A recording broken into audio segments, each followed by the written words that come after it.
Welcome back. We are now at the website marketingcharts.com.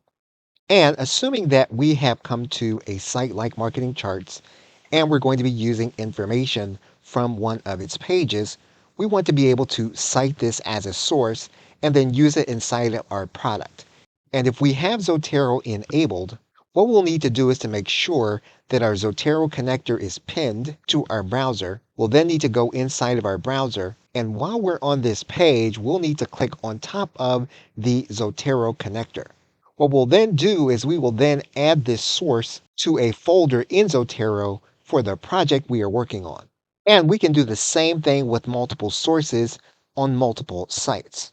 For example, we can use the same extension. We can add this page to our Zotero database. We will go to our browser, we will click on the database, and we will save it to the element where we are going to be using this reference.